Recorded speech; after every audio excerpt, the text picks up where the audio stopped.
Hello. The last time we talked was 7 days before our phenomenal performance that we were preparing of the Verdi Requiem.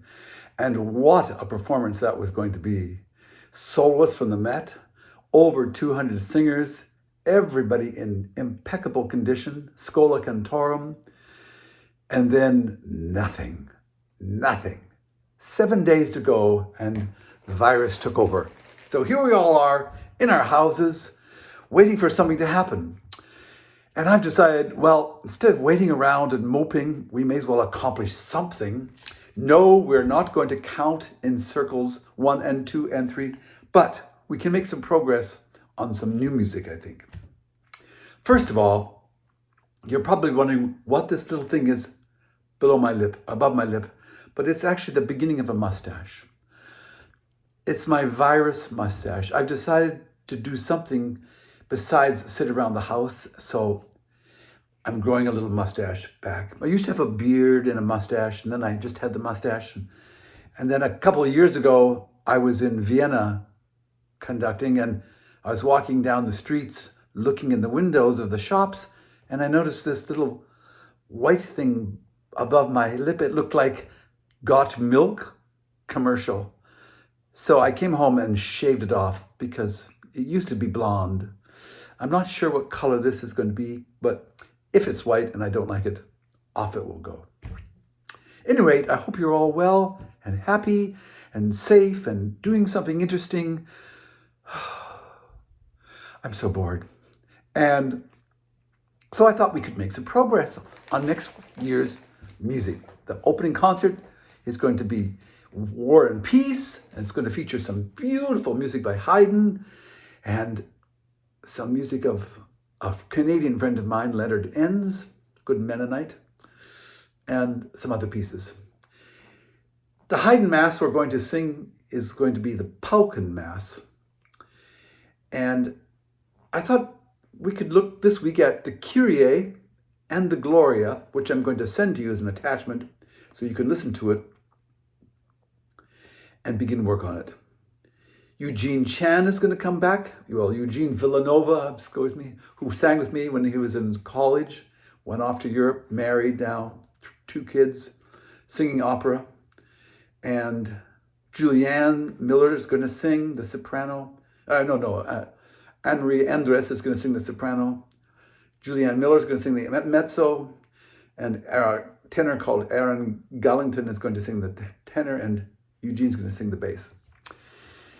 Haydn's last 6 masses were written annually for the name day celebrations of the wife of Prince Nicholas II. Missa in Tempore Belli, Mass in Time of War, was composed in 1796.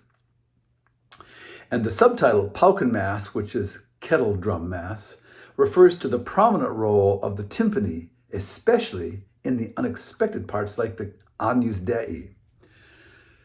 The Missa in Tempore Belli belongs to that same expansive compositional period as his late symphonies and also his creation, and it's truly symphonic in concept and scale. So the piece opens like a symphony with a slow introduction in the Kyrie and the first appearance of the timpani before moving on to the main theme. The music does not reflect the 3-part structure of the Kyrie text.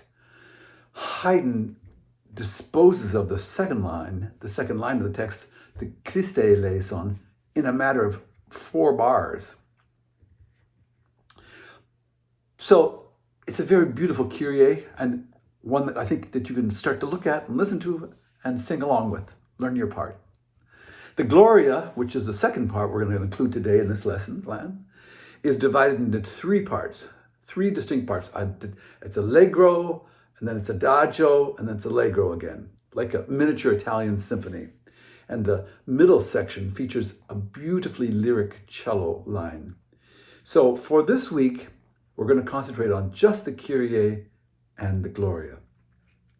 Remember too that France had been at war with Austria almost continuously since the French Revolution, which had greatly traumatized Austria. And Marie Antoinette, who was executed in 1793, was the sister of Emperor Joseph II. Napoleon was commander-in-chief of the French armies and at that time systematically defeated Austrian armies at every turn and despoiling Austria of its Italian possessions. So Haydn composed the Missa in Tempore Belli in 1796 while Austria was mobilizing its troops against an ineffectual peace accord. And some people hear the distant thunder of the cannons in the persistent timpani that played such an important role in the Mass.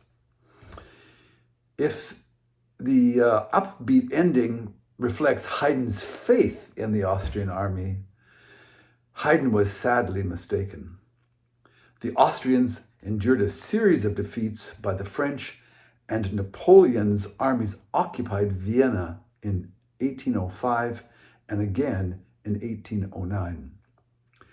Ironically, the French revered Haydn far more than his native Austrians ever did, and they set an honor guard, I guess, around his house to make sure he was not disturbed. So have a crack at the Kyrie and have a crack at the Gloria, and then we'll talk again soon. I miss you all terribly, and I'm looking forward to us being back singing again beautiful music.